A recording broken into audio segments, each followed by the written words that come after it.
Okay, Be'ezrat Hashem, Na'aseh v'natzliach. I want to welcome you to the Lighthouse Project. Tonight's lesson is a continuation of our series of basics in Judaism. Tonight's class is the King of all foods.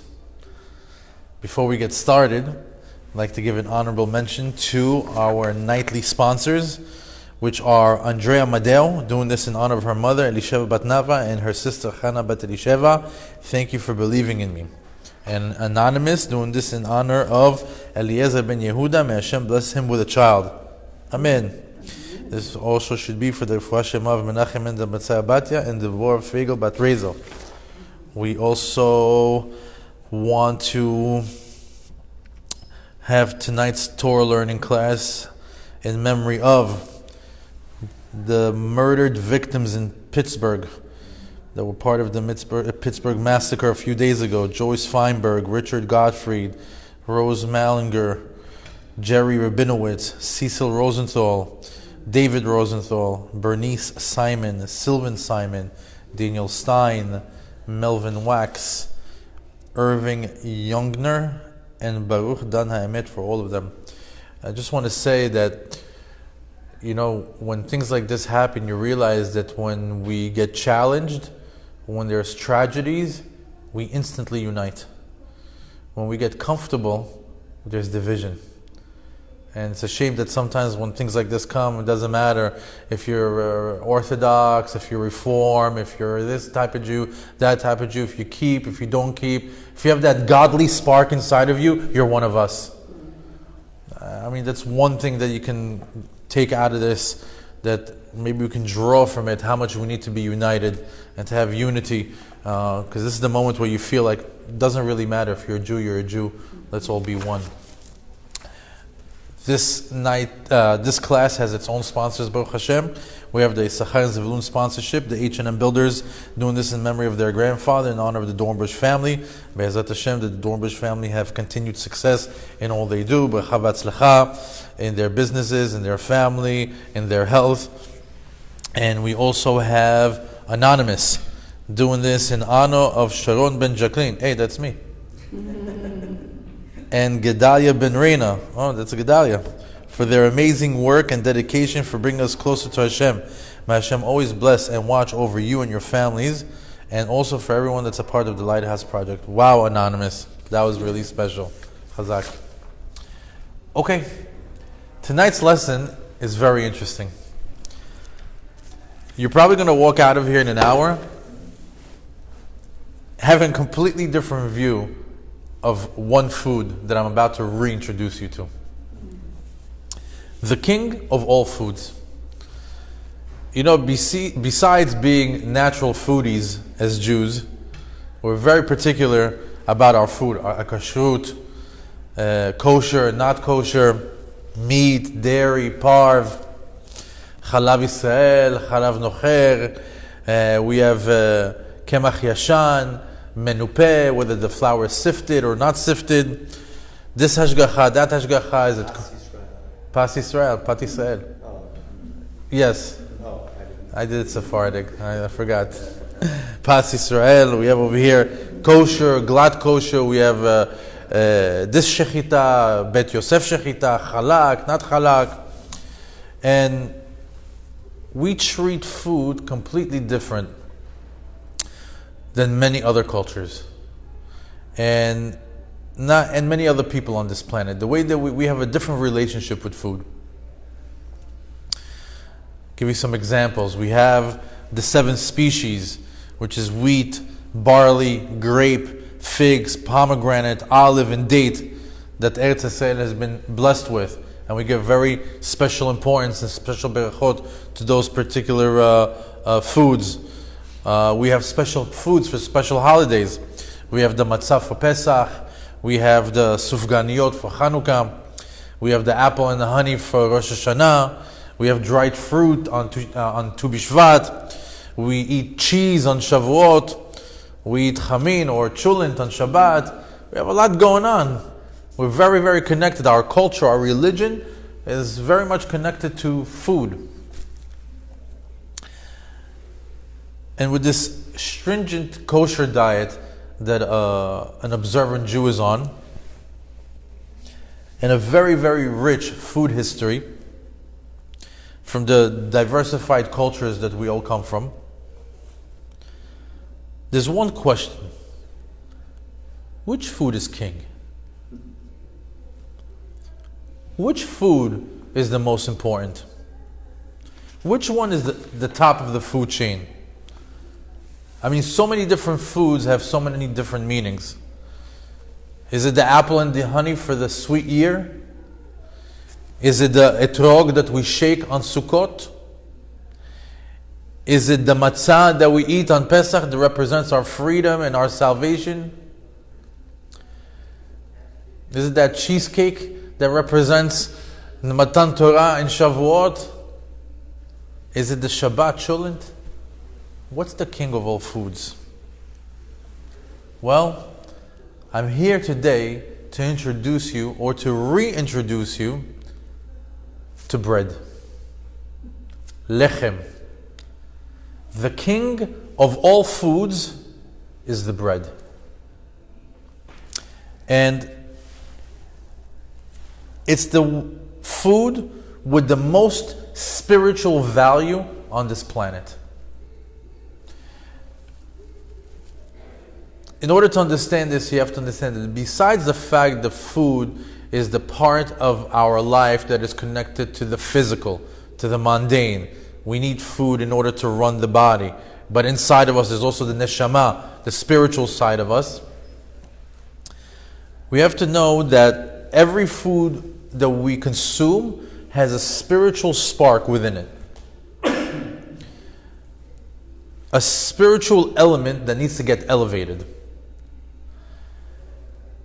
And needs to get elevated from the physical to the spiritual. And there's no other food in the world that has more spiritual content than the bread. And it has a lot to do with its history. In order to understand the spiritual power that bread has, we have to go back to the beginning.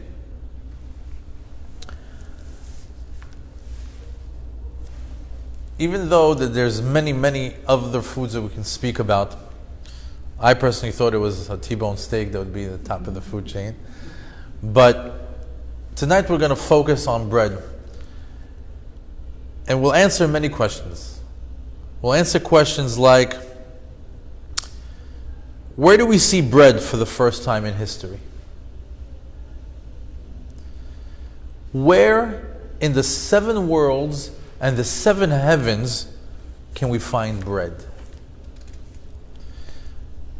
What curse is connected to bread? What blessings are connected to bread? What does the Gemara say about babies and bread? What does the Gemara say about breadcrumbs? What can save you from 83 different diseases on a daily basis? What has the segula, the virtue, the power to save you from anger? What has a negative segula to make you poor?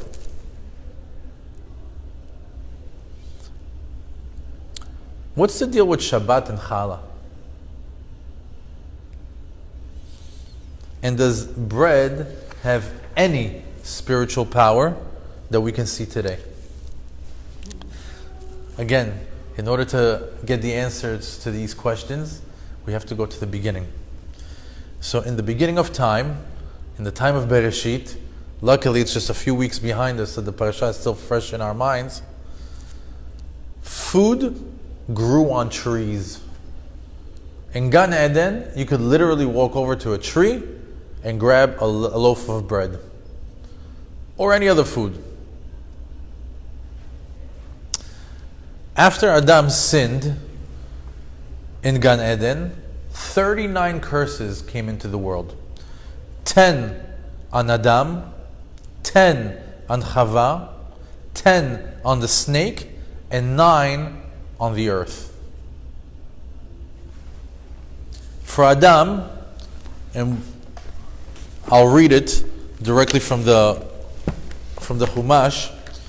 It's in Perek Gimel on the 17th pasuk. It says, "V'le'Adam amar," and Hashem spoke to God and told him, and Hashem spoke to Adam and told him, "Ki shamata lekol ishtecha," because you listened to your wife, "V'tochal min ha'etz asher tziviticha le'emor lo tochal mimeno," and you ate from the tree that I commanded you not to eat. "Arura ha'adama barucha, o beitzvon tochelena kol mechayecha." Accursed is the ground because of you. Through suffering shall you eat for all the days of your life. And it continues. Thorns and thistles shall it sprout for you, and you shall eat the herb of the field. And it continues. By the sweat of your brow shall you eat bread until you return to the ground, from which you were taken. For you are dust, and to dust you shall return. Pretty heavy stuff. However, there's a lot buried in those 3-4 pesukim. Take a look. It says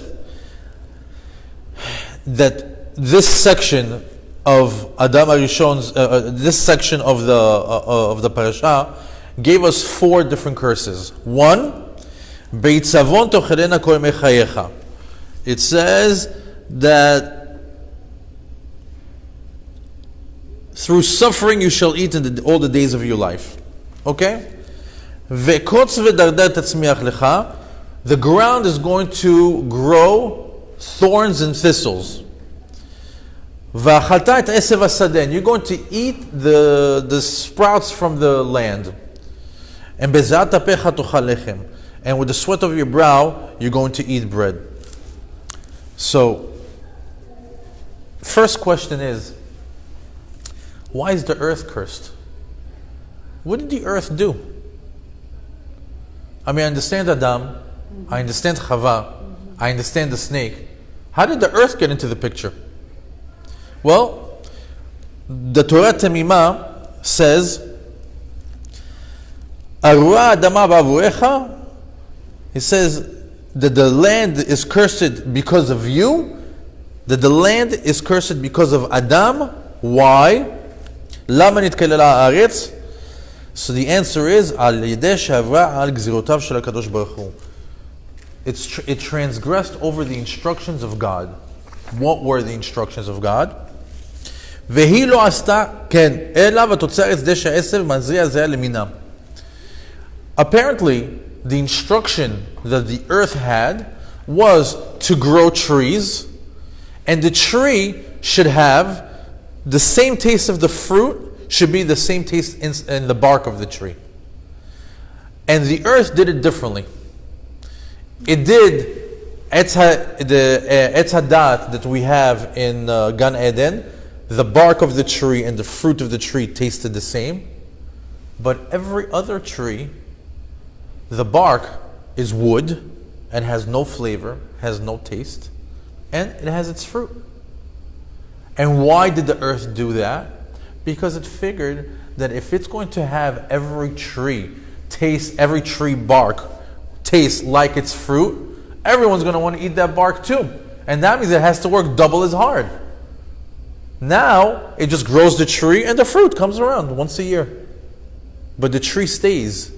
So because it didn't pay attention to Hashem's instructions, it got cursed. Okay. Now, it says over there, Arura ha'adama ba'avurecha. The land is cursed because of you. This is very interesting. Because we don't see that right away. We don't see this curse on earth come right away. We see it a few pages down when it comes to Cain and Hevel. When Cain killed Hevel, the ground swallowed the blood. Because it swallowed the blood, it says, okay, so it says, why should the ground get punished because it swallowed the blood? Rashi says, what should it have done? It's ground, it's Adama, it's supposed to. That's the way it behaves. He says, because the curse was connected to a human being, when the human being begins to transgress, that's when the Adama is going to get the curse. The land is cursed because of you. So once you sin, then the Adama begins to get its curse. So the only time that it came into play was, for the first time, with Cain and Hevel. So, this punishment was delayed, and now the curse begins. The land now starts to fulfill the commandment of HaKadosh Baruch Hu to behave a certain way. And which one is it? It says, let's go back to the first, to the 4 different curses. For Adam it says, that you should be getting your food with a huge struggle and huge pain and despair. Why? Because in Gan Eden he could just go out to a tree and get his food. Now what does he have to do? There's a process. There's a process. You have to take a seed. You have to put it into the ground. You have to water it. You have to take care of it. You have to wait. After it waits, you got to wait and you got to take the fruit. After you take out the fruit or whatever it is that you're growing, you have to process it before it's edible. This is not instant gratification. You have to wait. So that's Shabbat Savon, and this is going to be a process for all of your life. And we're going through that process today. Says that typically you need to put a seed in the ground in order for it to give some sort of a fruit or a tree. Here I'm going to make it that thorns and thistles come out without any planting, which means that you're going to have to go and remove them every single day. That's annoying. That's part of the curse.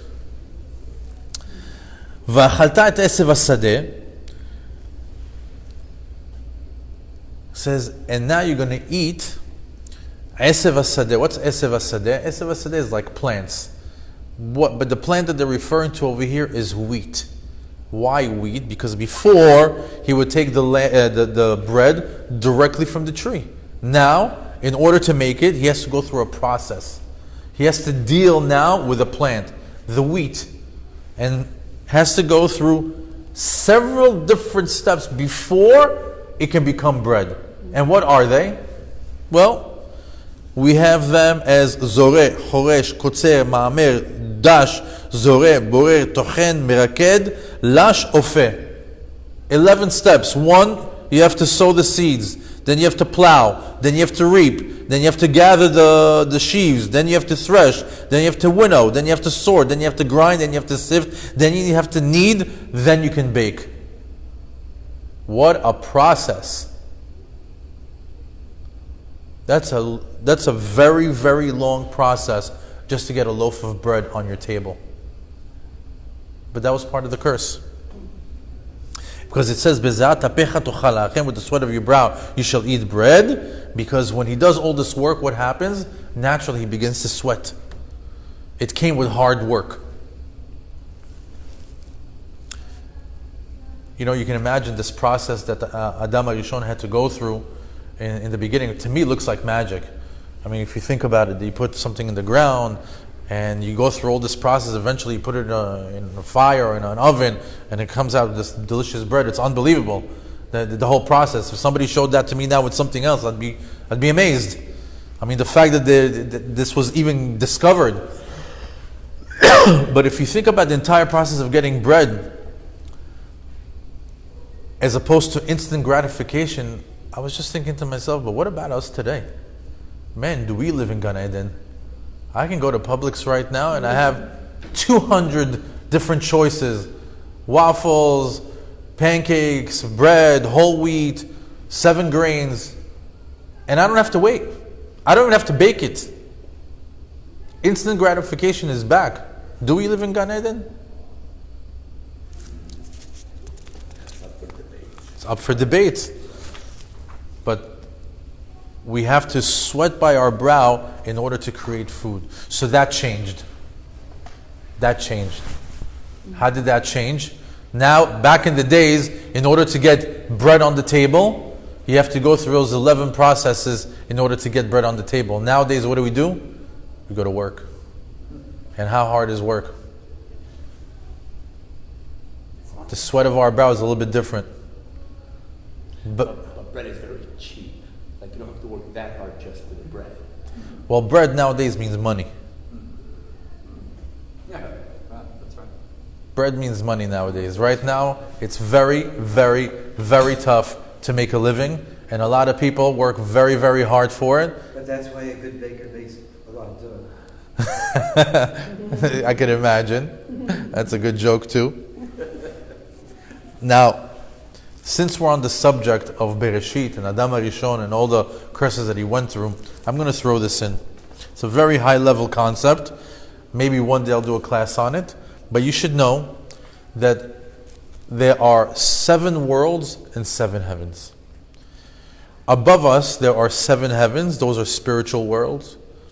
And there's no bodies over there. There's no food over there. It's nothing similar, nothing close to what we have here. Those are spiritual worlds. But on this planet, the one that we live in, there are 7 worlds. And they're all beneath us. I'm going to read this to you. The details are for a different time, but here's a preview. It says in very holy books, and even in the book of Adam HaRishon, we mentioned in this class many, many times that there was a book that was written by Adam HaRishon, that he actually visited all these worlds in the time when he was going through the teshuvah process and he separated himself from his wife. He actually traveled in each one of these worlds, and this is what he's reporting. He says that they're one on top of the other, and each one has a sky.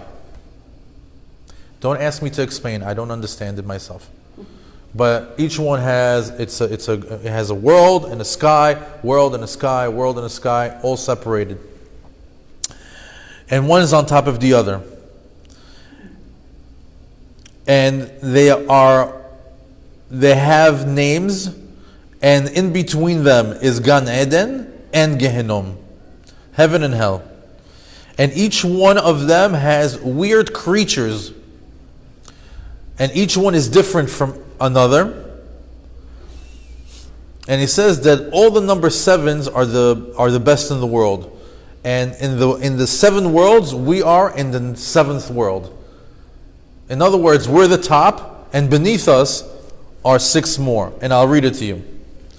We are Eretz, right? That's what we're called. We live on a Eretz. The planet that we live on is called Eretz. Beneath us is called Adama. Beneath that, Arka. Beneath that, Gai. Beneath that, Tziyah. Beneath that, Neshiyah. And the last one is Tevel. So that's 1, 2, 3, 4, 5, 6. Yeah, we are the 7th world, Tevel. And ours is Eretz. And by the way, that canal has a very unique meaning to us, because in the 7 heavens and in the 7 worlds, this is the only place where there is bread. We are the only place that has lechem. And now you can understand the beracha, hamotzi lechem min haaretz. Only the Aretz has bread. That's why it's that beracha. Today we say the beracha, hamotzi lechem min haaretz. As Shochar Tov says, in the time of Mashiach, it's going to be that we're going to be able to take out gruskaot min haaretz. Gruskaot are another way of saying like candy or cake. That's how things are going to be directly from the ground. We're not going to go through the process of the curse. We're going to be fixed. Now, from the time of Adam HaRishon, because you have to understand that the source of bread is very connected to what happened in Genesis. So from the time of Adam HaRishon, we see that the main source of food for people, for human beings, is bread. Hashem instructed him on one food, and that was bread. Why? Because bread is very unique to our world. It has both physical and spiritual benefits. As a matter of fact, Adam HaRishon, the Gemara brings, they call him that he was the first challah of the world. He was the first bread of the world. That's how they refer to him, as a challah. And because he was the first challah and he sinned, how do we fix him? Through bread. We are fixing Adam HaRishon through bread. Now, how do we do that? How do we activate the physical and the spiritual aspects of bread? Well, there's a pasuk that says in Devarim, leman hodiacha ki lo al lechem levado yechya adam. There's a pasuk in Devarim how Moshe Rabbeinu was talking to Am Yisrael, and he tells them that remember when you eat the man, that only you knew it before your forefathers knew it, and the reason why is leman hodiacha ki lo al lechem levado yechya adam. Not on bread alone can a person live. Ki al motze pi Hashem chai adam. On what comes out of a person's mouth is how a person lives. In other words, he says, lo ala lechem levad, not on bread alone do you live. Bread alone, what happens? Bread alone takes care of the physical. You put bread into your body, it turns into nutrients, and you can live. Moshe Rabbeinu says, lo, ki al motze pi yechya adam. And what you take out of your mouth is how a person lives. In other words, what do we take out of our mouth? The bracha. Baruch atah Hashem Elokeinu melech haolam hamotzi lechem min haaretz, and you eat. Now you've activated the physical and the spiritual. And you're the breadwinner. And you're the breadwinner. You're good today. He's on a roll. He's on a roll. So, the spark that's inside the bread, how do you release it? By saying the bracha. By the way, that goes for every single food. But we're talking tonight about bread. So even though that a person can live on bread alone, Moshe Rabbeinu is telling us you cannot live on bread alone because you need the combination of the bread for the physicality and the bracha for the spirituality. That's how you release the spark. And that's how you begin to fix the sin of Adam HaRishon, the first challah of the world. You need this combo to live. You need this combo to survive when you have a Jewish neshama. Now,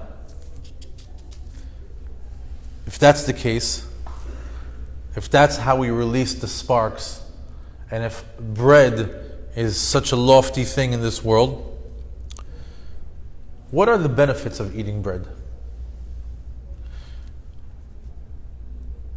Against popular belief, especially nowadays, and there's a big resistance towards bread. Nowadays, bread is the curse. To die, it's carbs. So, it's fattening. Unless it's a bagel, it'll be holy.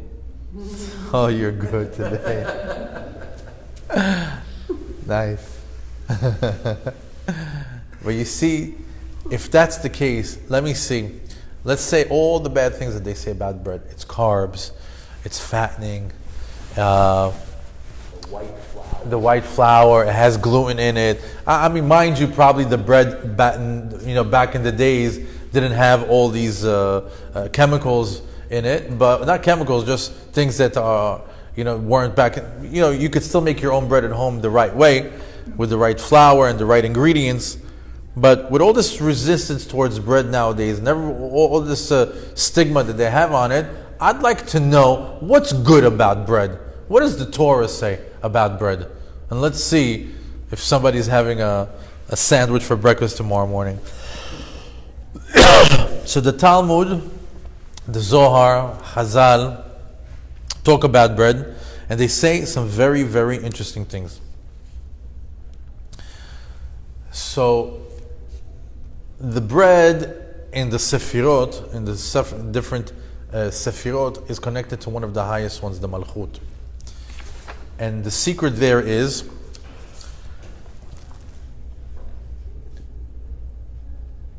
that there are 5 different grains that you can make bread from.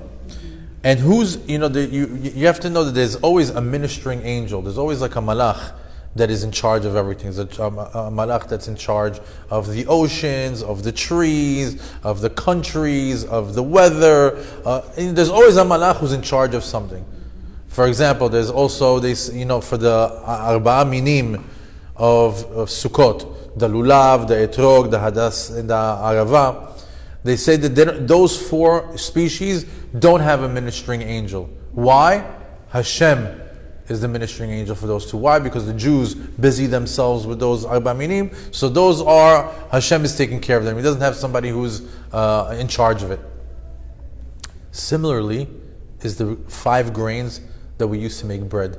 Hashem is in charge of those grains. Of course, Hashem is in charge of everything, but meaning He doesn't have a ministering angel that's on top of it. Hashem is directly involved with it. He says, why? Now, so because imagine this is a food that Hashem is personally involved with. So they tell us a person who takes a piece of bread and throws it on the floor, or just it doesn't give it any respect. Or you're supposed to imagine we kiss our bread. Do you know any culture that kisses their bread? Why do we kiss our bread? Because of its importance. So anyone who disrespects bread, and because the bread has the Hashgacha v'Kadosh Baruch Hu, he is prone to being poor. Anyone who disrespects bread, throws it, wipes the crumbs off to the floor, he says, you disrespect the product that Hashem is personally involved in, segula la'aniyut. And he says, then Hashem appoints an angel that follows that person until he becomes poor. Wow. As a matter of fact, a lot of people like to clean their table with their hands. They go like this just to get rid of the crumbs. Don't do that. That's also segula la'aniyut. They said that in the Gemara. It says, what do? Take a plate or take a napkin and put it into the napkin or put it into the plate. Don't put it into your hand. I know back, people just like, I'm just cleaning. Don't clean. Bring a plate, bring a napkin, just don't do it into your hand. And you want to teach it early on because it's a bad habit. Another interesting thing that the Gemara says in Masechet Sanhedrin, he says, if you have a toddler, 2 years old, and you want him to start speaking, give him bread. They say that a child does not begin to speak until he tastes grain. Does cereal account for grain? Yes. Some of them are made from the right grains that can count for that. There's a big mitzvah of eating bread in the morning. It's called Pat Shel Shachrit. Pat means bread, Shachrit means morning. I always make the joke, Pat Shel Shachrit doesn't mean wake and bake. It's not the pot that people do in the morning. It's the bread that people eat in the morning. We were talking about CBD earlier today. Look at what the rabbis say in Masechet Baba Metzia. 13 things have been said about people that eat bread in the morning. Matzelet min hachama, it saves you from fever. Umina tzina, and from catching a cold. Umina zikin, from germs. Umina mazikin, menacing angels. Umachkimat peti, makes you smarter. Vezoche badin, and you're able to win in court. Lilmot Torah v'lamed, you are able to merit to learn Torah and to teach it. V'dvarav nishma'in, when you talk, people listen. V'talmudo mitkayem bo, and everything that he learns, he's able to perform. Ve'en basaro ma'aleh havel, and his skin or his body does not rot. V'niskak li'ishto, his wife wants him. Ve'eno mitavel isha acheret, and he doesn't desire another woman. V'horeget kina shebivnei me'ayim, and it kills a certain type of disease that's in the intestines. Ve'yesh omrim, and there's some that say, Af motzi kin'ah u'machnis ta'ava. It eliminates jealousy and it increases love. Bread in the morning.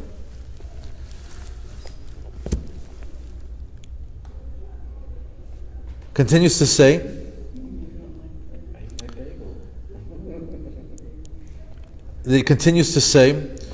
that there are 83 diseases that are connected to the black bile. It's a liquid that the body produces early in the morning. I believe that it stops to produce it at around 11 or 12 o'clock in the afternoon.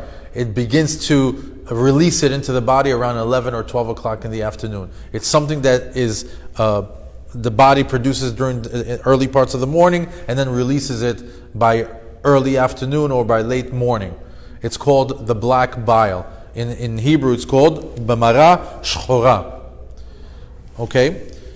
And this black bile, once it goes into the body, it has the power to activate 83 different diseases within the body. Now, anyone who eats pachel shachrit bemelach, anyone who eats bread with a little bit of salt, vekiton shel mayim, and water, he cancels out all these 83 diseases. It saves you from 83 diseases. Bread with salt and water in the morning. It continues to say,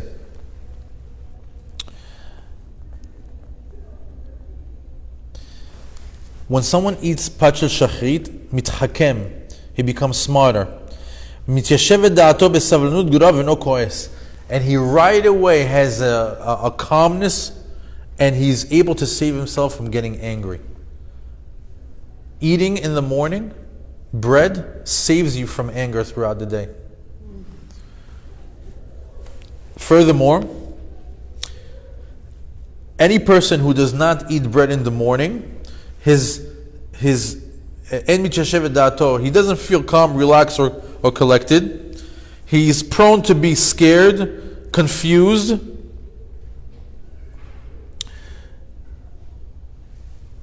And anyone who does can learn Torah Mechin Kim V'Zakim. Anyone who is able to eat this pachel shachrit before he learns, he's able to internalize and understand the concepts better when he eats before the learning.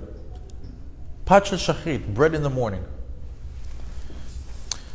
Baal HaTurim continues on this line of health, and he says, Kol ha'machala otiyot halechem. If you take the word halechem, the bread, it's hey, lamed, chet, mem. If you read it backwards, it's machala, sickness. So if you want to reverse sickness, what do? You eat halechem. Halechem takes care of the machala.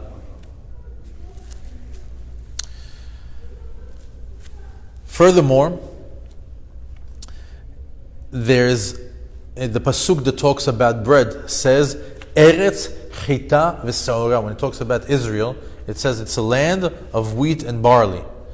Eretz Chita v'Seora, if you take the letters of those three words, you have 10 letters. So the rabbis tell us, when you take bread, put your 10 fingers on it, corresponding to Eretz Chita v'Seora, and you're able to infuse more spirituality into the bread before you bless it. And then you're able to collect, because this also is corresponding to there are 10 mitzvot that are connected to bread. So the 10 letters and the 10 mitzvot that are connected to bread, you're infusing it into the bread and then you bless. Very, very interesting.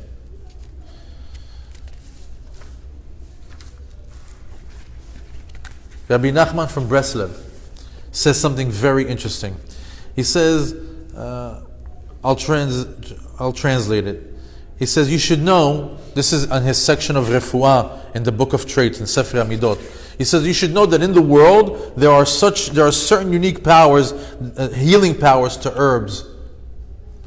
There are certain herbs in the world that you can go, certain grass, certain plants, that if you go and you eat them, you can get healed.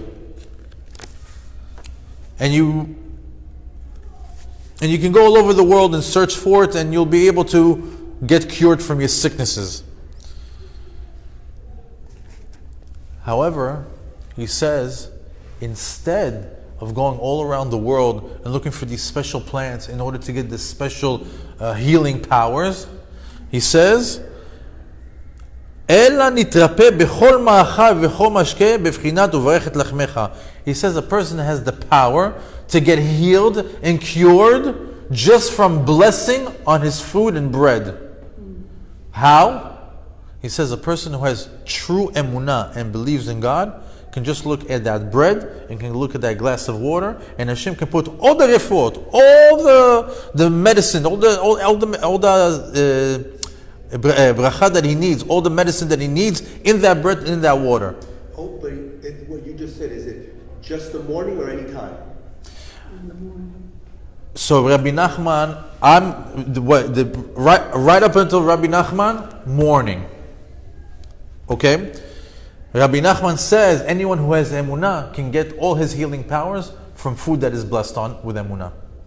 He doesn't say anything here about the morning part. That's a different part. Was French toast okay? French toast. I have something here about French toast. Furthermore, it says when after you've eaten your breakfast and it's time to sit in Birkat Hamazon, so certain people have a habit to clean the table.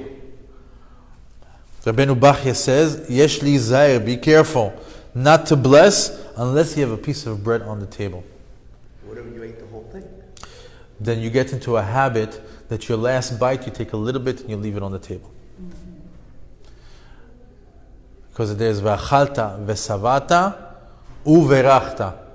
And actually in Birkat Hamazon it says, Hakol ma she'achalnu v'hakol ma she'shatinu. We bless on everything that we ate and everything that we drank. So so in order for a blessing to come into something, it needs it. Like for example, I'll give you a very off example. When people go to a cemetery, why do they put that stone on the grave? Because they're asking that neshama to come and visit with them. But the neshama needs some place to sit, some place to be.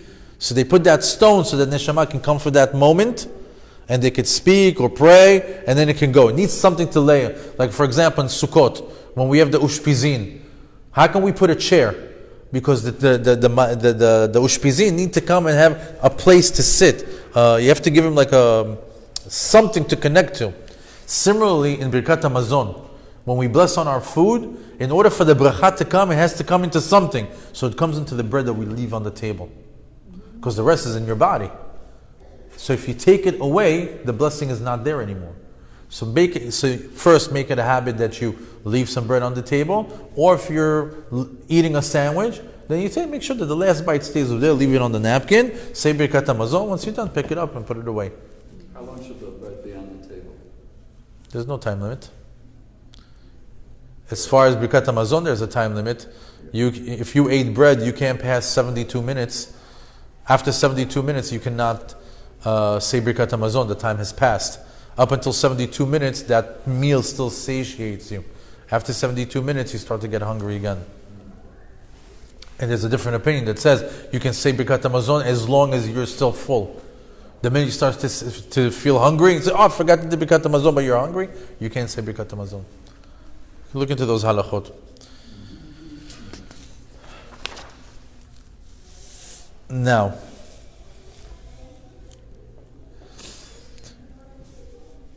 it says, a very famous pasuk, Korbani lachmi leishai, reach nichoach ladoshem. There's a pasuk that says that Korbani, my sacrifice, this is in the time of Bet HaMikdash, lachmi, my bread, when you Korbani lachmi leishai, reach nichoach, it brings a good scent offering in Bet HaMikdash. Kadosh Baruch Hu tells it to us about the sacrificial offerings. Now, they take the two words and we're trying to learn now Korbani, my korban, and lachmi, my bread. It says, what's the connection between the two? He says how does the neshama, how does this invisible soul stay connected to the body. What's this glue that's connecting us? How come the neshama is not like flying all over the place? How come it's like, how come this neshama is exactly inside my fingers, exactly inside my head, inside my legs? What is connecting this wind or this neshama, this soul, into this physical body? So it tells us, Halechem mechaber haguf im hanefesh. The bread is what makes that connection. V'korbanot et Knesset Yisrael Hashem. And the korbanot, the sacrifices, is what connects the Jewish people to God. So the sacrifices is Am Yisrael to Hashem. The bread is our neshama to our body. Furthermore, when it says Noten lechem lechol basar, Noten lechem, he gives bread lechol basar to the human being. Do you know any other species on this planet that goes to a bakery to get food, to get bread? Hashem gave us Noten lechem to us. He gave us lechem. Why? Why doesn't it say he gave us a steak? He gave us cheesecake. Why does it constantly talks about several things all the time? Lechem v'yayin. Maybe Bezat Hashem next week's class will be the king of all drinks. Maybe we'll do the secret of the wine. It's a great class also. Maybe. Bezat Hashem bli neder. But why is it that Hashem gave us the lechem? Because the lechem has the power to connect the body to the neshama, and also has the powers to lift up spiritually. Because when we're eating the bread, again, what are we doing? We're fixing the first challah. Who was the first challah? Adam HaRishon.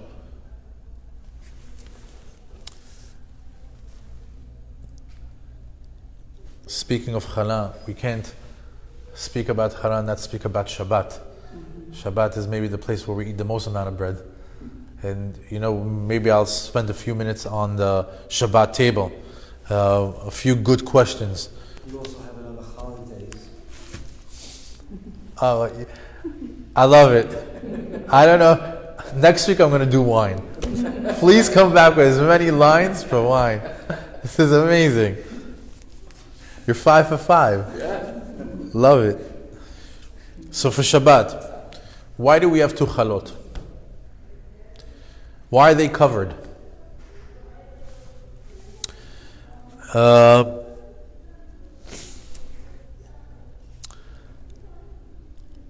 Let's start with this. Why 2 chalot? Well, the reason why we eat 2 chalot is because we have lechem mishneh. What's lechem mishneh? When the Jews were in the desert, they were commanded to collect the man. They're supposed to collect on Friday a double portion. So like that, they don't collect on Shabbat. So on Shabbat, they have enough for Friday and for Saturday. So we take 2 chalot to remind us of the man in the desert, lechem mishneh. Now, why is it covered? Because when the man was coming down, how would it come down in the desert? First, it'd be a layer of dew, then the man would fall, and then it'd be covered. So the same way that it was covered in the desert, we have a challah tray, the bread, and then we cover it. That's another reason. A deeper reason, more of a halachic reason of why we cover the bread, is because there is a way to bless.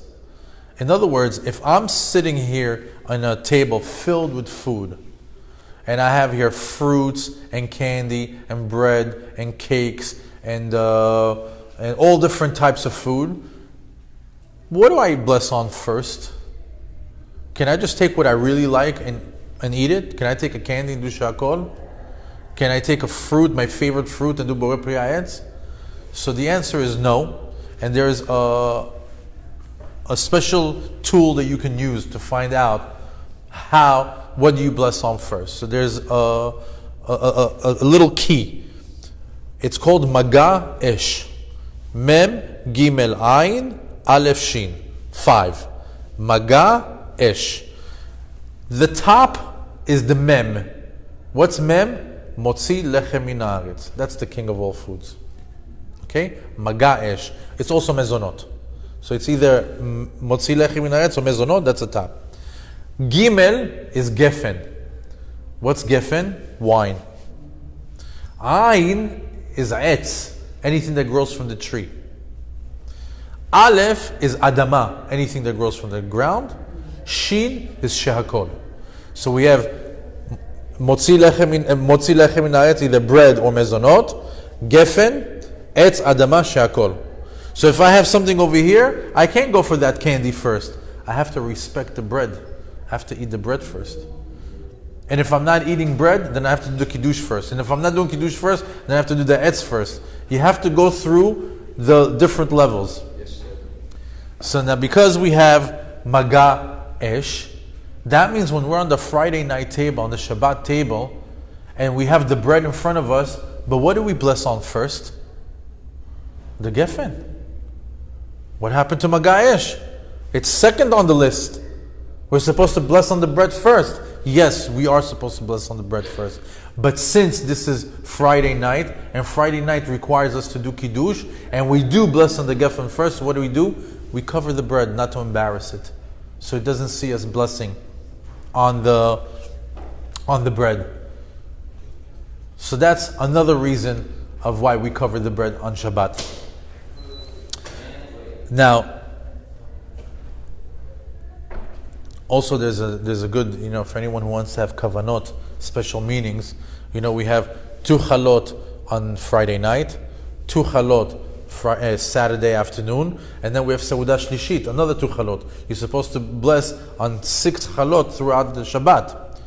So, a big segula for parnasa. Anyone who wants to have a good parnasa throughout the week, it's good to take the bread, put the 10 fingers on it, remember? Hold it, and say on the Friday night that this is for Sunday and Monday.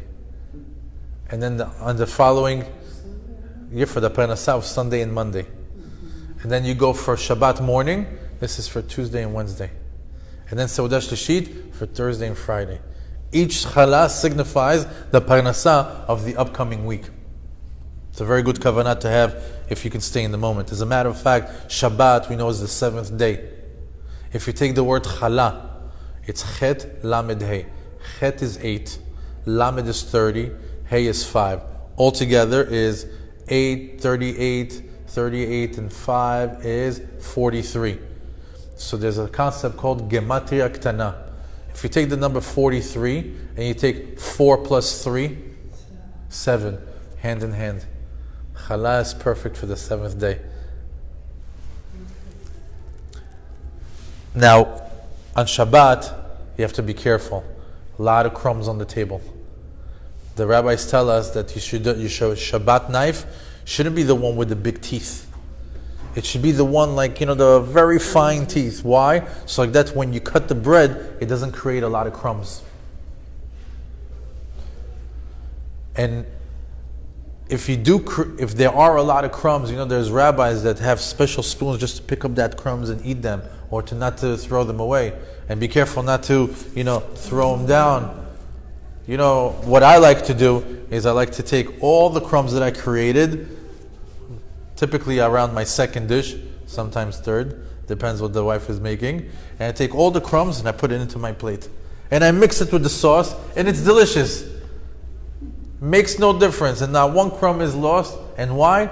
Not because we're cheapos, or because we're whatever you want to say. It's because we want to perform the mitzvah of not losing a crumb. Bread is unbelievable. Big spiritual energies. As a matter of fact, with the crumbs, when whoever is cleaning the table at the end of the night, you have to be careful.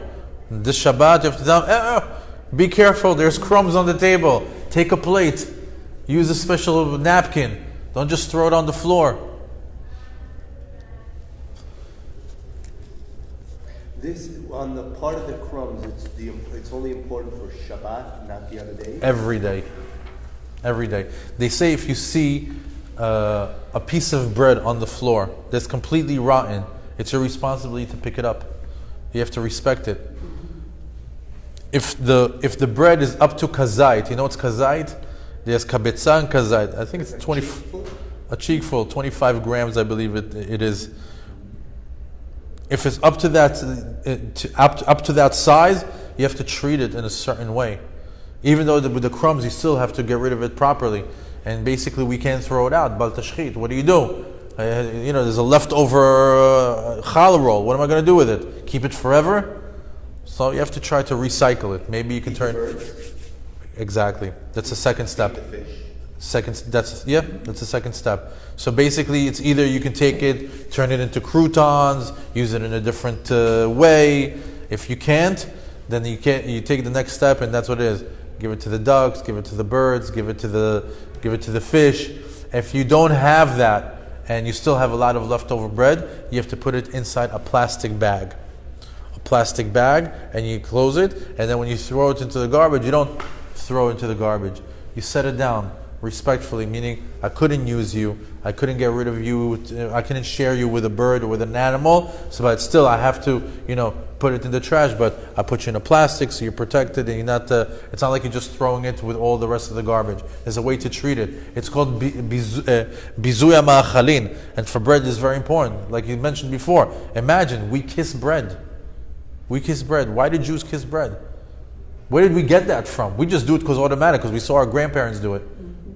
What do they know? They know what you know now. That the bread is holy. That's called bagel. As a matter of fact, speaking about more things that are connected to health, on Motzei Shabbat, if you want to get extra health, it says over here, Chamin b'Motzei Shabbat melugma. Anyone who drinks hot liquids on Shabbat is good for their health, as well as a hot shower, by the way. And pat chama b'Motzei Shabbat melugma. Anyone who eats a hot piece of bread, a toasted bread on Shabbat, on Motzei Shabbat, is also good for their health. Another segula. We could go on and on and on. I just wanted to give you a little bit of a glimpse into this story of the bread, of its history with Adam Harishon, all the different things that the Gemara talks about, all the different elements that you can get from it, all the refuait that you get, the pachel shachrit, and all the medicinal advantages that you can get from just eating bread, not from the pharmacy, not from the doctor, from God Himself. There's special spiritual energy that's embedded in bread, and you could take it out just by blessing on it. We sometimes overlook the simplest things. Bread is not the enemy. Bread is the food that Hashem commanded us to eat from the first day, from Adam Harishon. And the reason why bread has such importance is because, as the Gemara in Masechet Shabbat in the Jerusalem Talmud says, that the first man, Adam, was considered as the challah of the universe. He was perfect in mind and body. Until he sinned, until he got cursed, and the earth got cursed as well. And since all that affected the original challah in Gan Eden, then we are constantly fixing, through bread, the original sin of Gan Eden. Think about it. When we eat bread, it's for us to continue to live. It's for us to get the nutrition that we need. But we are doing our personal part of fixing what Adam Harishon aired in Gan Eden. There's much more that could be said about bread. There's Lechem HaPanim in Bet HaMikdash. There's Sarah's tent, about her bread that stayed hot from one Shabbat to the next. We have the story of Avraham and Melchizedek when they sat down to have bread and wine. Maybe I'll share it in the next class. There's the famous story of the chalot in the Echal of Bet Knesset. There's the segulot for the woman of Afrashat Chala when they take the portion out, and when they bake in groups. But that's for a different time. Tonight, it was just to reintroduce you to bread, to its spiritual power, to what it's able to do to children, to toddlers, to adults, the medicinal advantages, and the fact that we can constantly participate in a tikkun of Adam HaRishon on a daily basis. So Be'ezat Hashem, that tomorrow you have a beautiful slice of toast, or a holy bagel, or something beautiful, or a French baguette. You'll never look at a pita again the same way again. All of a sudden a baguette, ciabatta bread seems mystical to me. All of a sudden a baguette has some sort of a power now. But it is. It's in the lechem from the times of Bereshit. שיתו ליבכם לחילה, פסקו מתי למען תסברו דרך השם, וברך אתכם וישמח אתכם.